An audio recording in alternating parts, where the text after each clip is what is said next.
तो फ्रेंड्स, आप लोगों के मेरे यूट्यूब चैनल पर स्वागत है। आज हम लोग पॉलिटी का शॉर्ट क्वेश्चन को डिस्कशन करेंगे। ये बीपीएससी मेंस के अति महत्वपूर्ण क्वेश्चन है। उसी को ध्यान में रखते हुए आज से शुरुआत किए हैं। मेंस का डेली एक क्वेश्चन को हम लोग डिस्कशन करेंगे। तो चलिए इसकी शुरुआत करते हैं हम लोग। पहला क्वेश्चन है कि मूल अधिकार एवं उस पर आरोपित युक्तियुक्त निर्बंधन। क्वेश्चन शॉर्ट में पूछा जाएगा, तो इसको लिखने के सबसे पहले भूमिका के बारे में डालेंगे। इसकी चर्चा भाग 3 में किया गया है, जो मौलिक अधिकार से संबंधित है और ये यूएसए से लिया गया है, यानी संयुक्त राज्य अमेरिका से लिया गया है। मौलिक अधिकार की संख्या 6 है। जो मौलिक अधिकार है ये नागरिकों के सर्वांगीण विकास करता है, यानी नैतिक, सामाजिक, आर्थिक यानी सर्वांगीण विकास करता है। ये जो मौलिक अधिकार है राज्य द्वारा हस्तक्षेप नहीं किया जा सकता है। मौलिक अधिकार को राज्य द्वारा हस्तक्षेप नहीं किया जा सकता है। आगे हम लोग देखेंगे कि 19 के 2 में और 19 के 6 तक के युक्तियुक्त निर्बंधन घोषित किया जा सकता है। तो मौलिक अधिकार पर भी प्रतिबंध लगाया जा सकता है ऐसी स्थिति में जिसमें 19 के 2 और 19 के 6 तक जो भी युक्तियुक्त निर्बंधन लगाया जा सकता है। आगे हम लोग देखेंगे कि 6 मौलिक अधिकार कौन कौन सी है। तो सबसे पहले जानेंगे हम लोग कि एक समानता का अधिकार होता है, दूसरा स्वतंत्रता का अधिकार होता है, तीसरा शोषण के विरुद्ध अधिकार होता है, चौथा धार्मिक स्वतंत्रता का अधिकार होता है, पांचवा संस्कृति का अधिकार होता है और छठा संवैधानिक उपचारों का अधिकार होता है। अब इसमें इस तरह डायग्राम बना के लिख देंगे, उसके बगल में अनुच्छेद भी लिखेंगे। जैसे समानता का अधिकार 14 से 18 अनुच्छेद में चर्चा किया गया है, स्वतंत्रता का अधिकार 19 से 22 अनुच्छेद में चर्चा किया गया है, शोषण के विरुद्ध अधिकार 23 से 24 अनुच्छेद में चर्चा किया गया है। उसी तरह धार्मिक स्वतंत्रता का अधिकार देख लेंगे तो 25 से 28 में चर्चा किया गया है। उसके बाद हम लोग देखें संस्कृति और शिक्षा का अधिकार 19 से 30 में चर्चा किया गया है। संवैधानिक उपचारों का अधिकार ये 32 में इसकी चर्चा किया गया है। उसके बाद आगे हम लोग देखेंगे कि 19 के 1 के अंतर्गत नागरिकों को 6 प्रकार से स्वतंत्रता का अधिकार दिया गया है और वो अधिकार को हम लोग इस डायग्राम के माध्यम से दर्शाएंगे। तो जैसे 19 के क में स्वतंत्रता का अधिकार को 6 प्रकार से दर्शाया गया है।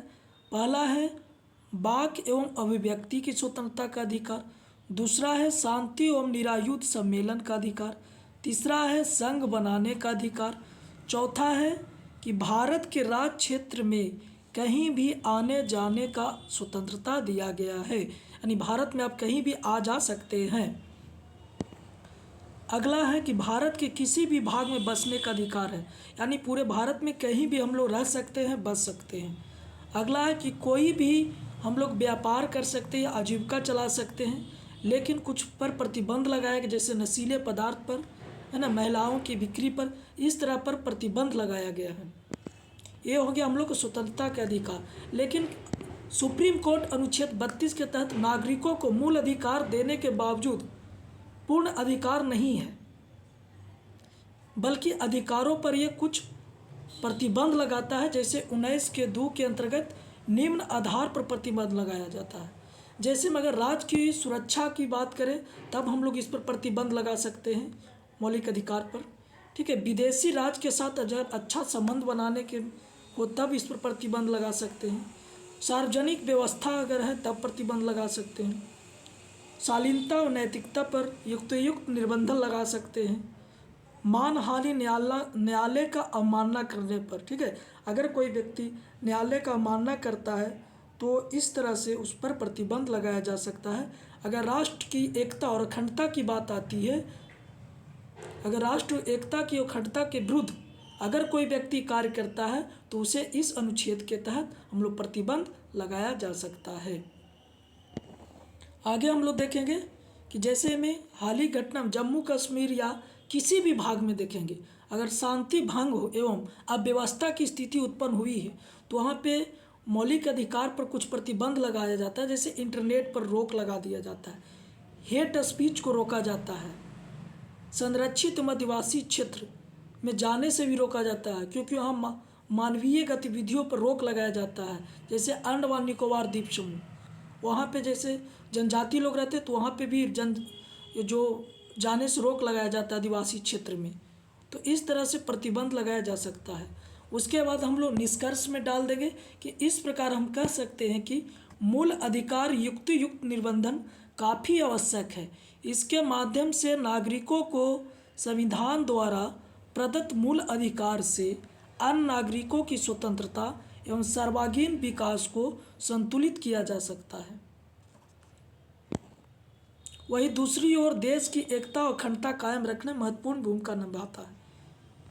कहने का मतलब है कि अधिकारों पर जो प्रतिबंध काफ़ी आवश्यक है। इसके माध्यम से क्या होता है, नागरिकों के संविधान द्वारा जो भी मूल अधिकार से अन्य नागरिकों की स्वतंत्रता या सार्वजनिक विकास को भी संतुलित किया जा सकता है। प्रतिबंध, अगर देश की एकता और अखंडता इससे प्रभावित हो रही है तब हम लोग इस पर प्रतिबंध लगाया जा सकता है। तो इस प्रकार ये शॉर्ट क्वेश्चन की चर्चा कर सकते हैं हम लोग मेंस में। चलिए, वीडियो कैसा लगा आप लोग कमेंट में करके बताइएगा। जय हिंद।